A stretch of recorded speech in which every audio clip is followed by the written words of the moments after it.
जय हिंद मेरे प्यारे विद्यार्थियों, स्वागत है आपका चंद्रा कोचिंग में। मेरे प्यारे बच्चों, मैं आप लोगों के लिए क्लास 10 के विद्यार्थियों के लिए मैं इंग्लिश का सुपर 5 क्वेश्चन का महाधमाका लेकर आया हूं, जो आपके एग्जाम के लिए मोस्ट आईएमपी क्वेश्चन लेकर आया हूं। ठीक है, यानी कि एक्टिव वॉइस, पैसिव वॉइस। आप लोग देख पा रहे हैं यहाँ लिखा वॉइस आपका, यानी कि 5 आपको वॉइस लेकर आया हूँ और 5 आपके अलग अलग प्रकार के हैं, जो आपके एग्जाम के लिए बहुत ही ज़्यादा मोस्ट आईएमपी है। तो चलिए बिना देरी किए शुरू करते हैं आज का ये पहला क्वेश्चन। देखिए बेटा, देख पा रहे हैं यहाँ पर आप लोग कि लिखा है कि active voice and passive voice. ठीक है, यानी हम लोग एक्टिव से पैसिव वॉइस बनाना सीखेंगे यहाँ पर। तो सबसे पहले हम लोग जस्ट हम जान जाते हैं यहाँ पर कि एक्टिव वॉइस पैसिव बनाने का रूल क्या होता है। तो बेटा देख लीजिए यहाँ पर, देखिए हमारा जो सेंटेंस बेटा होता है ना, वो इस फॉर्म में होता है, यानी कि हमारी जो एक्टिव वॉइस होती है वो इस फॉर्म में होती है। ठीक है, और हम लोग जो पैसिव वॉइस बनाते हैं तो इस फॉर्म में बनाते हैं। यानी कि जब एक्टिव वॉइस रहेगी आपकी तो कर्ता पहले आता है और कर्म बाद में आता है, और जब पैसिव वॉइस बनाते हैं तो कर्म पहले आ जाता है और कर्ता बाद में आता है। यानी कि हम लोग बेटा देखिए, जब भी हम एक्टिव से पैसिव बनाएंगे तो कर्मों को लाएंगे पहले,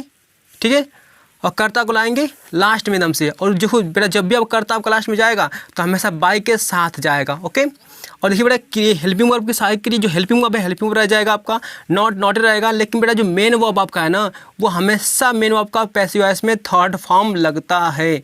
जब भी आपका एक्टिव से पैसिव वॉइस बनाएंगे बेटा, ध्यान दीजिएगा कि हमेशा पैसिव वॉइस में आपका थर्ड फॉर्म लगेगा। तो चलिए बिना देरी के शुरू करते हैं इस पहले क्वेश्चन को। बेटा आप देख पा रहे हैं यहाँ पर, आप देखिए लिखा है do you play the cricket. यानी कि यहाँ पर हमारा जो पहला क्वेश्चन है वो डू से शुरू हुआ है, यानी कि सहायक क्रिया से शुरू हुआ है। यानी कि मतलब कि जब भी आपका सेंटेंस जो भी सहायक क्रिया से शुरू हो पहले, जैसे ई से शुरू हो गया या हैव से शुरू हो गया, हैज से शुरू हो गया, हैज से, ठीक है, यानी जब भी बेटा आपका एक्टिव वॉइस आपकी क्रिया से शुरू हो गया आपकी, यानी कि जैसे वर्ब से शुरू हो गया, तो उसके लिए देखिए बेटा रूल क्या कहता है आपका। ठीक है, तो हम लोग देख पा रहे हैं बेटा यहाँ पर कि जो आपका ये टेंस है आपका नहीं प्रेजेंट इंडिफिनिट टेंस में, तो जब भी आपका टेंस प्रेजेंट इंडिफिनिट टेंस में तो उसका पैसिव वॉइस हमेशा प्रेजेंट कंटीन्यूअस टेंस में बनाते हैं। यानी कि जो बेटा एक्टिव वॉइस पैसिव होता है ना, वो अपने ही टेंस में बनता है। यानी कि प्रेजेंट टेंस है तो प्रेजेंट टेंस के ही अंदर बनेगा। ठीक है, और जो पास्ट टेंस के ही अंदर बनेगा, जो फ्यूचर टेंस है तो फ्यूचर टेंस ही बनेगा अंदर। जैसे प्रेजेंट इंडिफिनिट का पास्ट प्रेजेंट कंटीन्यूअस बन सकता है। ठीक है, ऐसे मतलब कि अपने ही टेंस में रहता है, टेंस के बाहर नहीं जाता है। वर्तमान वाला वर्तमान में ही रहेगा और पास्ट वाला पास्ट में रहता है। ठीक है, बाकी उसके चेंजेस प्रक्रिया आपको बेसिक पीछे सिखा चुका हूँ। तो चलिए बेटा, अगर नहीं देखें पीछे वाला वीडियो तो उसको जाकर जरूर देखिएगा। ठीक है, तो देखिए यहाँ पर do you play the cricket यहाँ पर दिया है, तो हमने बेटा डू यहाँ पर देखो क्रिया पहले शुरू हुई है, तो हम लोग क्या करेंगे बेटा सहायक क्रिया भी पहले लगाएंगे। यानी कि यहाँ पर देखिए, जब भी आपका यहाँ पर देखिए दिया है, यानी कि do you play the cricket, तो बेटा द हॉकी यहाँ पर देखिए, यहाँ पर हम लोग जानते हैं कि ये यानी कि क्रिया से जस्ट बेटा जो है यहाँ पर देखिए आगे यहाँ पर बाद इसके जस्ट बाद आपको मिलता है यहाँ पर ऑब्जेक्ट आपका। यानी बेटा ऑब्जेक्ट को हम लोग क्या करते हैं कि हमेशा ऑब्जेक्ट को पहले लाते हैं। हम लोग पता था आप लोगों को कि जब भी बेटा आपका कर्म लास्ट में रहेगा, कर्म को हमेशा पहले लाते हैं, तो कर्म को हम लोग क्या करेंगे पहले ला देंगे। ठीक है, लेकिन सहायक क्रिया यहाँ पर दिया बेटा, सहायक क्रिया इसके अकॉर्डिंग लगाएंगे, यानी कि कर्म के अकॉर्डिंग हम लोग क्या करेंगे यहाँ पर अब सहायक क्रिया लगाएंगे। ठीक है, एक्टिव वॉइस में क्या करते हैं, एक्टिव वॉइस में बेटा हम लोग तो हमेशा तो कर्ता के अकॉर्डिंग सहायक क्रिया लगाते हैं, लेकिन यहाँ पर पैसिव वॉइस में क्या करेंगे, कर्म के अनुसार हम लोग यहाँ पर सहायक क्रिया लगाएंगे। तो बेटा देखिए द हॉकी है क्या आपका, द हॉकी है बेटा आपका एक वचन है ना, तो हम जानते हैं कि डू डच दिया जाता है तो उसको हमेशा पैसिव वॉइस इजमा में बनाते हैं, तो यहाँ पर इजमा लगाएंगे। तो द हॉकी एक वचन, इसके लिए क्या रखेंगे बेटा, यहाँ पर रखेंगे हम लोग इज रख देंगे, उसके बाद लिखेंगे यहाँ पर द हॉकी कर देंगे बेटा यहाँ पर आपका द हॉकी। ठीक है, देन द हॉकी करने के बाद जस्ट आप ध्यान दीजिए बेटा, आप यहाँ पर देखिए यहाँ पर आपका आएगा आपका, यहाँ पर आप क्रिया आपकी आएगी। ठीक है, यानी कि मेन वर्ब यहाँ पर आपका आएगा, आपका मेन वर्ब इसमें क्या बेटा प्ले है, तो प्ले क्या हो जाएगा आपका, यहाँ पर बेटा बन जाएगा आपका प्लेड। ओके, प्ले के बन जाएगा बेटा यहाँ पर आपका प्लेड बन जाएगा। ठीक है, प्लेड, उसके बाद जस्ट देखिए उसके बाद क्या लगाएंगे हम लोग, उसके बाद बेटा हम लोग इसके बाद लगाएंगे करता जाएगा आपका, जस्ट यहाँ आप देख पा रहे हो देखिए करता जाएगा। उसके बाद किसके साथ जाएगा बेटा आपका, इस देखिए बाय के साथ हमेशा करता जाएगा, तो यहाँ पर लिख देंगे बाई। बेटा इसमें करता क्या है, तो बेटा इसमें देखिए यू करता आपका, तो यहाँ पर हो जाएगा बाई यू। ठीक है, यदि इसका बेसिक आप देखना चाहते हैं तो पिछले वीडियो में जरूर जाकर देखें। तो चलिए बेटा देखते हैं नेक्स्ट क्वेश्चन को। हाँ, तो मेरे प्यारे बच्चों आप लोग सेकंड क्वेश्चन देख पा रहे होंगे। सेकंड क्वेश्चन में क्या कह रहा है कि when will see complete her work. यहाँ पर देखिए प्रश्न आपका देखिए WH से शुरू हुआ है। बेटा जब भी आपका प्रश्न WH से शुरू हो ना, तो सबसे पहले हम लोग क्या करते हैं WH को ही रखते हैं जब पैसेज बनाएंगे। तो बेटा यहाँ पर देखिए व्हेन का आपका यहाँ पर हो जाएगा आपका व्हेन। ठीक है, व्हेन का आपका होने होगा। उसके बाद देखिए यहाँ पर आपका देखिए बेटा सहायक क्रिया आपकी आएगी। तो मैं बताया था आप लोगों को कि जब भी आपका विल आ जाए, ठीक है, विल आ जाए या आपका सेल आ जाए, तो हमेशा उसके साथ बी जाता है आपका। तो बेटा यहाँ पर आपका विल है, तो यहाँ पर क्या लग जाएगा बेटा, यहाँ पर आपका लग जाएगा यहाँ पर आपका विल। ठीक है, और ध्यान इसके साथ बी जाएगा आपका, लेकिन बी से पहले आप लोग यहाँ पर रखेंगे ऑब्जेक्ट। इसमें ऑब्जेक्ट क्या दिखाई दे रहा है, हर वर्क, यानी देखिए वर्क के साथ में आपका हर लगा, यानी कि एक प्रोनाउन यहाँ पर काम कर रहा है, ठीक है। तो एक्चुअल में जब ये हर वर्क हो गया आपका, तो बेटा ये एक तरह से ये क्रिया काम करेगा आपका, यानी कि सॉरी ये आपका एक तरह से ऑब्जेक्ट का काम करेगा, कर्म का काम करेगा, ठीक है। तो हम लोग ऑब्जेक्ट को पहले लेकर आएंगे, तो बेटा लेकर आइए, यहाँ पर हो जाएगा आपका हर वर्क, ठीक है। यहाँ पर हो जाएगा हर वर्क, उसके बाद यहाँ पर बिल के साथ क्या लगाने के बोले थे हम, यहाँ बी लगा देंगे, ठीक है। उसके बाद बेटा देखिए यहाँ पर लगाएंगे हम लोग, यहाँ पर क्रिया लगेगी आपकी, ठीक है। क्रिया यानी कि इसमें क्या आपकी है, यहाँ पर क्रिया आपकी और कंप्लीट है, ठीक है। कंप्लीट यानी कि कंप्लीट लगाएंगे आप थर्ड फॉर्म, यहाँ पे बेटा यहाँ पर हो जाएगा आपका कंप्लीटेड, ठीक है। उसके बाद देखिए बेटा लास्ट में हमारा जाता है सब्जेक्ट, सब्जेक्ट यानी कि यहाँ पर ही दिया आपका, तो बेटा यहाँ पर हो जाएगा बाई आपका, और देखिए सी का यहाँ पर देखिए बेटा सी का यहाँ पर आपका हमेशा ध्यान दीजिएगा कि सी का जब भी बनाएंगे आप लिखेंगे, आप जाएगा ऑब्जेक्ट फॉर्म में, तो हमेशा सी का होता है आपका हर, तो बेटा यहाँ पर हो जाएगा आपका हर, ठीक है। यहाँ पर क्वेश्चन मार्क आप लगा देंगे। तो बेटा ये सेकंड क्वेश्चन आपका कंप्लीट हुआ। चलिए देखते हैं थर्ड क्वेश्चन को।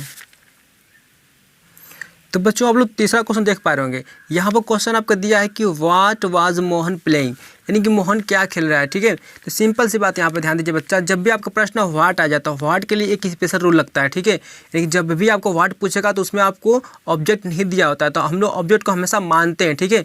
और ध्यान दीजिए बेटा ऑब्जेक्ट आपको कहाँ मिलेगा, तो ध्यान दीजिए कि क्रिया के हमेशा जस्ट बाद ही आता है आपका ऑब्जेक्ट, ठीक है। यानी कि वर्ब के बाद हमेशा आपके यहाँ पर ऑब्जेक्ट आता है। तो हम लोग इसको चलो देखो बनाते हैं, यानी सिंपल सी बात है बेटा, यहाँ दिया व्हाट आपका, तो हमने यहाँ पर व्हाट को व्हाट रख देंगे, ठीक है। हमने यहाँ पर व्हाट को व्हाट रख दिया। उसके बाद देखिए ये वाज दिया क्या आपका, तो मैं बताया था आप लोगों को, जब भी आपकी कोई कंटिन्यूस टेंस रहेगा, जैसे वाज हो गया, बर हो गया या इज़मार आ गया, उसके साथ हमेशा बेटा बिंग जाता है आपका, बिंग, ठीक है। तो यानी कि व्हाट हो गया, उसके बाद देखिए क्या लिखेंगे बेटा, यहाँ पर ऑब्जेक्ट आपका आएगा क्या, तो यहाँ पर देखिए सेम बात पहले साइकिल लगा लीजिए। तो बेटा ये वाज का आपका ये वाज रहेगा, क्योंकि आपके देखिए इसमें एक वचन आपका है, तो यहाँ बेटा हो जाएगा यहाँ पर आपका वाज। उसके बाद यहाँ बिंग लगाएंगे, ठीक है। लेकिन उसके पहले हम लोग यहाँ पर रखना पड़ेगा ऑब्जेक्ट, इसमें ऑब्जेक्ट कहीं नहीं है आपका, तो बेटा हम लोग देखिए यहाँ पर हम लोग ऑब्जेक्ट को मानेंगे, ठीक है। इसमें हम लोग ऑब्जेक्ट को मानेंगे क्योंकि ऑब्जेक्ट इसमें नहीं दिया होता है, यानी कि व्हाट वाले में हम लोग ऑब्जेक्ट नहीं दिया होता है, हम लोग तो ऑब्जेक्ट यहाँ हम लोग बेटा मानेंगे, ठीक है। मान कर यहाँ सब्जेक्ट को क्या कर यहाँ पर लाकर रखेंगे, ठीक है। यहाँ पर हमने ऑब्जेक्ट को क्या किया, लाकर रख दिया। उसके बाद बेटा यहाँ पर लगाएंगे हम लोग बिंग, बिंग लगाए। उसके बाद ही क्रिया के बाद थर्ड फॉर्म लगाएंगे, यानी क्रिया का थर्ड फॉर्म हमारा कौन सा इसमें है, प्ले, तो प्ले का यहाँ पर हो जाएगा आपका प्लेड, ठीक है। लास्ट में क्या लगेगा बच्चा, लास्ट में डालेंगे बाई, आपका यहाँ पर आपका जाएगा आपका सब्जेक्ट, यानी कि बाई मोहन, ठीक है। यानी कि हमारा बन चुका आपका, ठीक है। यहाँ को समय लगा लीजिए, लेकिन ध्यान दीजिए यहाँ पर ऑब्जेक्ट को मानते हैं तो उसको उसी तरह, मतलब कि यहाँ पर कुछ ऑब्जेक्ट दिया नहीं होता तो इसको इसी तरह हटा देते हैं हम लोग, ठीक है। तो यानी कि हमारा बन गया क्या, what was being played by Mohan, ठीक है। तो बेटा ये आपका सही आपका पैसिव वॉइस है, यानी कि जब भी आपका व्हाट से प्रश्न आए तो ध्यान दीजिएगा हमेशा ऑब्जेक्ट आपको मानना ही पड़ेगा, ठीक है। तो चलिए देखते हैं नेक्स्ट क्वेश्चन को। तो मेरे प्यारे बच्चों आप लोग क्वेश्चन नंबर 4 देख पा रहे होंगे। क्वेश्चन नंबर 4 क्या कह रहा है आपका, कह रहा है कि हु विल हेल्प मी, मतलब कि कौन मेरा सहायता करेगा, ठीक है, कौन मेरा सहायता करेगा। तो यहाँ पर ध्यान दीजिए प्रश्न आपका हु से आया है, तो बच्चा मेरे अगर जब भी प्रश्न आपका हु से आया, ठीक है, तो हु का जब भी पैसे बनाएंगे तो ध्यान दीजिएगा ये बेटा इसका होता है आपका बाई हुम में बनेगा आपका, ठीक है। ऐसा क्यों होता है, क्योंकि जो हु होता है बेटा आपका ना एक कर्ता काम करता है, एक सब्जेक्ट का काम करता है, ठीक है। तो हम लोग जब भी हु वाले सेंटेंस का जब भी हम लोग पैसिव वॉइस बनाएंगे ध्यान दीजिएगा हु का बेटा हमेशा क्या बनेगा, बाई हुम ही बनेगा, ओके। चलिए बनाते हैं इसको, बेटा हु का हो जाएगा यहाँ पर आपका बाई हुम हो गया आपका। उसके बाद देखिए यहाँ पर आपकी सहायक क्रिया यानी कि हेल्पिंग वर्ब आपका, तो बेटा विल है क्या आपका, तो विल का आपका ध्यान दीजिएगा यहाँ पर देखिए विल का विल लगेगा, लेकिन यहाँ पर ध्यान दीजिए यहाँ पर आपका ऑब्जेक्ट के अनुसार ही लगेगा यहाँ पर आपका, ठीक है।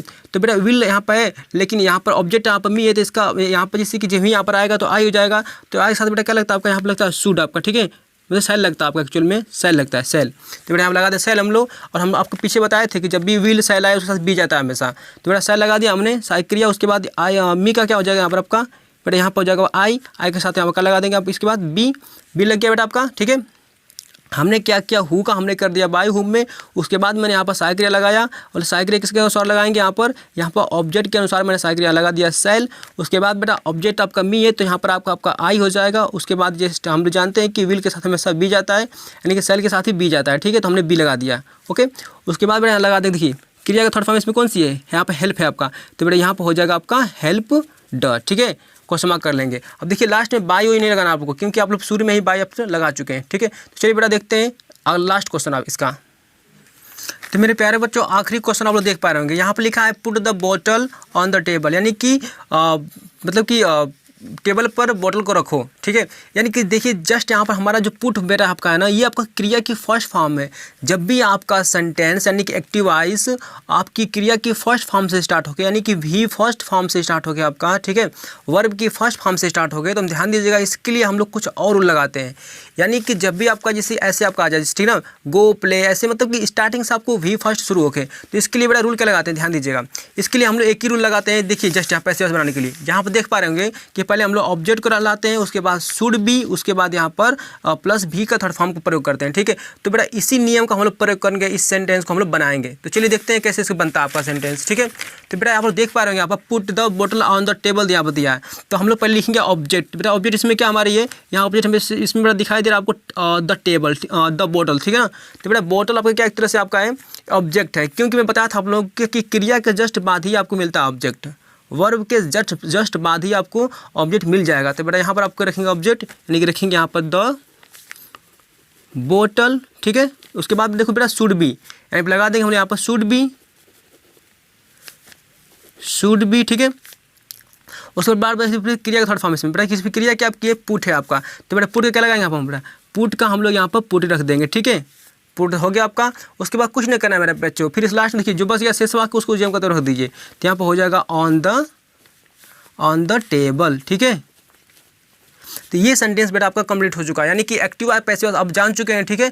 यानी कि ये बहुत ही आपके लिए इंपॉर्टेंट है आपका एग्जाम में बेटा आपके ये सही क्वेश्चन आता है आपका। तो ये सारी देख भाई सबको स्क्रीन शॉट कर लीजिए।